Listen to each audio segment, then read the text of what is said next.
Hey, I hope you're doing fine. Susan Wangi with you here.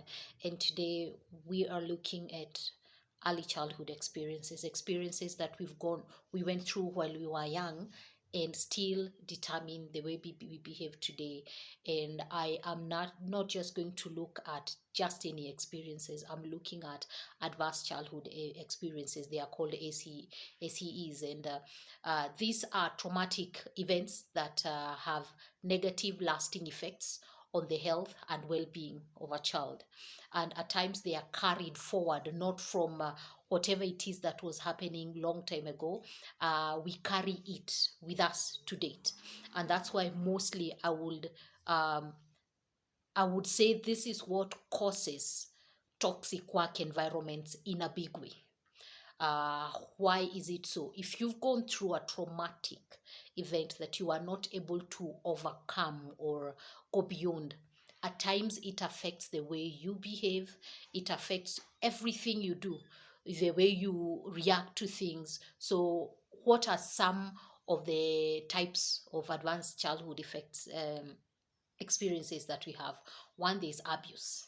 And what kind of abuse I'm talking? We'll be talking about physical abuse.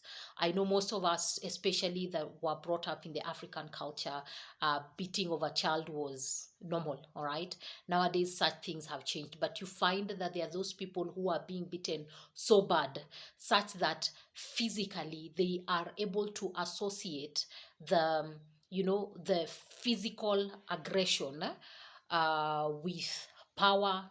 Some of them are able to associate it as in, if I do not fight, then I am not powerful or someone will not listen to me. So people who go through this either continue doing what it is that was being done by the person, or they decide not to do it. All right. So it is either positive or negative. So those people who are being beaten, or those ones who grew up in an environment where there was a lot of physical abuse, end up being totally against it, or they end up replicating exactly what used to be done to them. And since some of them are not able to do it physically, they bring that out in different ways, which brings us to the next abuse level of type of abuse, which is emotional. This is where you find that someone abuses you emotionally. They'll not do anything to you, but through their actions, it hurts you. It makes you hate yourself.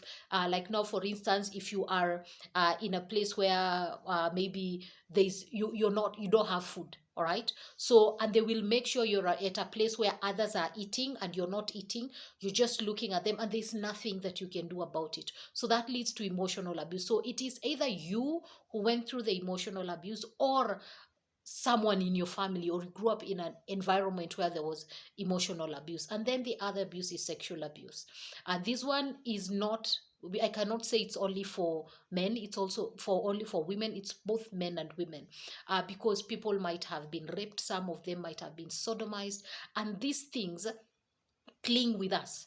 And the impact of what happens, they made us belittle ourselves, they made us feel useless, and they made us feel very bad about ourselves. And the that's the category that I'm talking about, abuse. So one level, as I've said, one type is abuse, where you have physical, emotional, and sexual abuse. Then the other level is neglect. Physical neglect. We find that people who are not very keen with their children, all right, or maybe this happened to you, such that the parent comes, and then there are those ones who says watoto watajilea, or the kids will take care of themselves. As I say, anakuja na sahani yake. There is no sahani that is coming. It is your responsibility as a parent to take care of your child. And neglect, it's a form that it leads to traumatic experience for the children. They need to be loved, they need to be taken care of, they need to be protected. And if you physically neglect them, then they end up hurting, and sometimes they carry all this throughout their lives to adulthood. And then the other level of neglect is emotional neglect. Have you ever have I don't know if in your environment you have, when people say wewe ni mwanaume usilie. So a very little boy, a 2-year 3-year-old boy, being punished because they cried, because they were expressing themselves to let's say yourself. If something hit you, let me give you a typical example. When you're walking and your little toe finger is hit on something, it is so painful. You almost cry because it's extremely painful. Or you're hit by something, or you're walking and then a metallic window hits your head. It's really painful and you feel the pain. And you do not want someone to express themselves. When one is angry, you don't want them to express themselves. So it is important for you to note that emotional abuse leads to people having adverse childhood experiences. Okay, so we let me go back. We talked about uh, the first one was abuse, and we said physical, emotional, and sexual. And then we went to neglect, physical neglect and emotional neglect. All right. And finally, we are looking at household dysfunctions, and these are the majority. So the household dysfunctions includes mental illness of someone in the family or someone in the surrounding whose impact affected you. I'm imagining a person whose parent or whose sibling has a mental illness. People will look at them and they will judge you, and they will, they will not look at you in very high regard, and then they will abuse you and such things. So that one leads to ACEs. All right. The other thing is mother treated, if your mother is treated violently, and it is specifically for the mother, because at that early age the primary caregiver is taken to be as the mother to a child. The mother is the savior. In case of anything, you'll notice most of the time they will run to mommy, because that is where they are being nurtured. That is where they feel this is where my protection comes in. So if you go and you treat the mother violently, this child feels helpless. This child feels as if it's the end of the world. And then the other major issue is its incarceration of a relative. You find if a relative is incarcerated for whatever reason, these children go through so much. Either they are not provided for because they lack, or just the way the society treats them. Another issue is its substance abuse.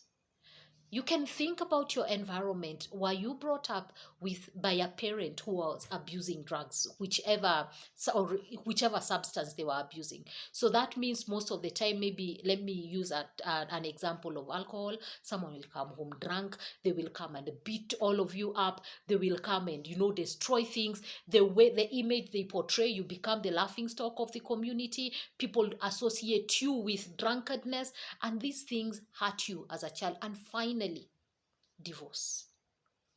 This is when parents are not together. So children go to school or in whatever environment. You ask where is your, mostly they're told where is your father, they died or they were hit by a lorry, or your mother, all the things that we usually imagine and tell, we tell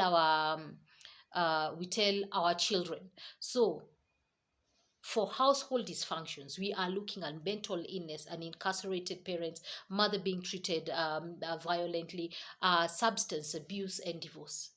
If you have gone through these things and you find yourself behaving or being hurt because of such things, it is important for you to first be aware of what you're going through. Why is it that it is important for you to be aware about what is happening? The reason why it's important for you to be aware is so that you can be able to take action. If you're not able to take action about it, this will affect you. It will affect the way you relate with others. It will affect the way you are parenting. It will affect your personality as a whole. So it's very important for you to, one, be aware. And then if you can, there are things you can change, there are things you cannot change. Once you are aware that this is where my problems are coming from, then you need to be able to, get help, get counseling if it's something that is beyond. And kindly note, some of these advanced childhood experiences will affect you to the day you go to your grave. So how can you live a more meaningful life? How can you be able to, relate better with others? So in the next section, I'm going to address how can I resolve issues that are related to early childhood experiences. My name is Susan Mangi. Let's walk this journey to make each other better. May you have a good one. Bye.